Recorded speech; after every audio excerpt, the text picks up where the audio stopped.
ఉండాలి. నువ్వు నన్ను ఒక్కడనే టార్గెట్ చేస్తున్నావు. నువ్వు ఈ రోజున జగన్మోహన్ రెడ్డి గారికి 12 అభియోగాలు ఉన్నాయి, మరి విజయసాయి రెడ్డి గారికి ఉన్నాయి, అదేవిధంగా ఇంకా అనేక మంది వైఎస్ఆర్ పార్టీలో ఉన్నటువంటి శాసనసభ్యుల మీద కేసులు ఉన్నాయి. మరి నువ్వు కూడా పులివెందులు వెళ్ళి ఈ విధంగా మాట్లాడతావా అని అడుగుతున్నా. పులివెందులు వెళ్ళి కూడా నువ్వు ఈ విధంగా జగన్మోహన్ రెడ్డిని ప్రశ్నించగలవా పవన్ కళ్యాణ్ అని అడుగుతున్నా. నువ్వు ప్రశ్నించడం తప్పు కాదు, నువ్వు ప్రశ్నించావు కాబట్టే నేను స్పందిస్తున్నా.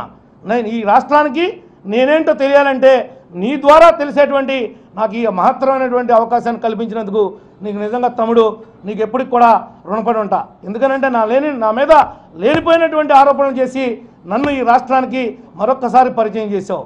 ఆడవాళ్ళ గురించి మాట్లాడుతున్నావు, నువ్వు మహిళల గురించి మాట్లాడుతున్నావు. ఆ మహిళా మనులే నాకు రోజు ఆరతిచ్చి తిలకం దిద్ది నా మీద పూలు చల్లి టన్నులు కొద్దీ నన్ను ఆదర్శవంతమైనటువంటి నియోజకవర్గంగా తయారు చేయమని చెప్పి తిరుగుతున్నటువంటి వారే నా సోదరిమణులని చెప్పి కూడా ఈ సందర్భంగా నీకు తెలియజేస్తా ఉన్నా. ఈరోజు ఎస్సీ ఎస్టీల గురించి మాట్లాడుతున్నావు. ఏ ఎస్టీ? ప్రభాకర్ అంటే అందరివాడు, ప్రభాకర్ అంటే అందరివాడు. అందరివాడు అంటే అర్థం ఎస్సీలకే కాదు, బీసీలకే కాదు, కాపులకే కాదు, కమ్మకే కాదు, రెడ్డికే కాదు, మైనార్టీలకే కాదు, ప్రతి ఒక్కరికి దారేపోయే దానేలకు కూడా నేను ఒక ఆదర్శమైనటువంటి శాసనసభ్యుడిగా, ఆదర్శమైనటువంటి నియోజకవర్గంగా నా నియోజకవర్గాన్ని రూపొందించేటువంటి పనిలో నేనున్నా. ఈరోజు 1300 కోట్ల రూపాయలతో నియోజకవర్గాన్ని అభివృద్ధి చేశా. అభివృద్ధి అంటే దెందులూరు అంటే అభివృద్ధి. రౌడీజం, గోండాయిజం మక్కీలు ఎరగదీపిస్తా ఎవరినైనా సరే. నువ్వు నా మీద హత్యాప్రయత్నం చేసిన కూడా ఒక్క మాట కూడా ఇప్పుడు నేను మాట్లాడలా. చట్టం దాని పని చేసుకుంటుందని చెప్పి గౌరవంగా మాట్లాడతా, గౌరవంగా వదిలిపెట్టా. ఈరోజు నువ్వా నన్ను మాట్లాడేది? నేనేమన్నా కూనీ కోరినా, కబ్జా కోరినా, ఎవరన్నా స్థలాలు లాక్కున్నానా, ఎవరన్నా ఇళ్ళు లాక్కున్నానా, ఎవరినైనా హింసించానా? నాకేంటి అవసరం? నా పని నేను చేస్తా. ఉదయం 6 గంటలు లేచిన కాడి నుంచి రాత్రిపూట 10:30 వరకు నా నిజ జీవితం ఏంటో చూస్తే నా గురించి మాట్లాడటానికి నీకు నోరు రాదని కూడా ఈ సందర్భంగా నేను తెలియజేస్తా ఉన్నా. కావాలంటే నువ్వు పెట్టుకున్నటువంటి 3 మెన్ కమిటీతో నువ్వు చెప్పు, రా, నువ్వు ఎప్పుడు రమ్మంటే అప్పుడు వస్తా. ఈ మీడియా అందరినీ పిలుద్దాం. ఏదో టీవీ కొనుక్కున్నాను కదా అని నీ ఇష్టానుసారంగా వేద్దామని చూస్తే మాత్రం నాకు టీవీలు లేకపోవచ్చు, నాకు పేపర్లు లేకపోవచ్చు జగన్మోహన్ రెడ్డి లాగా, కానీ నాకు నీతి ఉంది, నాకు నిజాయితీ ఉంది, ప్రజాపక్షాలు ఉన్నా. నాకు ప్రజలే నాకు హైకమాండ్, వాళ్ళ మధ్యలో తేల్చుకుందాం. నీవు ఎప్పుడైనా సరే, ఈరోజు కాదు ఎప్పటికైనా నేను మాట్లాడింది పొరపాటుగా మాట్లాడానని చెప్పి నువ్వు పైకి టీవీలకు చెప్పలేకపోయినా నీ మనసుకైనా నువ్వు చెప్పుకునేటువంటి ఒక రోజు ఉందనే విషయాన్ని పవన్ కళ్యాణ్ గారు మీ ద్వారా తెలుసుకోవాలని చెప్పి మనస్ఫూర్తిగా నేను కోరుకుంటున్నా. అనేక అభియోగాలు నమోదు కాబడతా ఉంటాయి.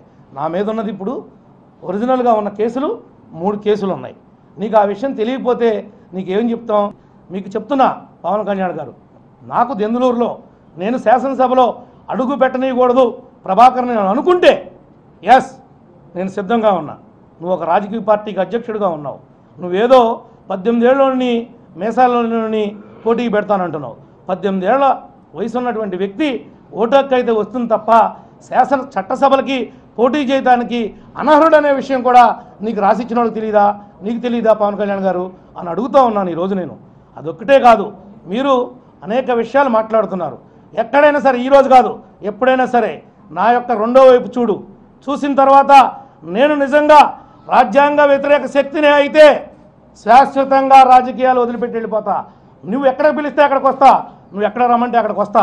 నేను ఒక్కడగా వస్తా. మీడియాను పెట్టుకుంటావో ఎవరిని పెట్టుకుంటావో పెట్టుకో. నువ్వు ఒక టీవీని కొనుక్కున్నావు, దాంట్లో అసెంబ్లీ రౌడీని అంటున్నావు నన్ను. నాకు నా బొమ్మ పెట్టి మరి అసెంబ్లీ రౌడీని పెడితే నేను మధ్యాహ్నం టీవీ చూస్తూ ఉంటే నా పిల్లాడు స్కూల్ నుంచి వచ్చాడు భోజనానికి, అది చూసి అడుగుతున్నాడు నన్ను, నాన్న అసెంబ్లీ రౌడీ అని పెట్టాడు, ఆ అక్షరాలు చదివి ఈ బొమ్మ పెట్టాడు నీది, నువ్వు అసెంబ్లీ రౌడీ అంటాడేంటి, పవన్ కళ్యాణ్ హీరో అంటున్నాడు నన్ను. అంటే దాని అర్థం నేను అసెంబ్లీ రౌడీ అంటున్నావు. ఎస్, అసెంబ్లీ రౌడీ శివాజీ ఎలా గెలిచాడో నీ మీద శివాజీ లాగా నేను గెలిచి ఈ అసెంబ్లీ రాకపోతే నేను మళ్ళీ ఈ జనంలో మళ్ళీ ఒక్కరోజు కూడా కనపడటం కూడా ఇష్టపడని చెప్పి కూడా ఈ సందర్భంగా నేను ఛాలెంజ్ చేస్తున్నా.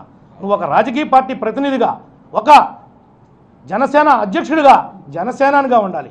హాయ్ ఫ్రెండ్స్, మా టుడే టుమారో యూట్యూబ్ ఛానల్ చూస్తున్నందుకు చాలా థ్యాంక్స్. మరిన్ని లేటెస్ట్ వీడియోస్ కోసం వెంటనే సబ్స్క్రైబ్ చేయండి. అలాగే ఈ బెల్ ని కూడా రింగ్ చేసేయండి. మా నోటిఫికేషన్స్ అన్ని మీ మొబైల్లో వస్తాయి. అలాగే మా వీడియోస్ మీకు నచ్చితే లైక్ చేయండి, షేర్ చేయండి, నచ్చకపోతే కామెంట్ చేయండి.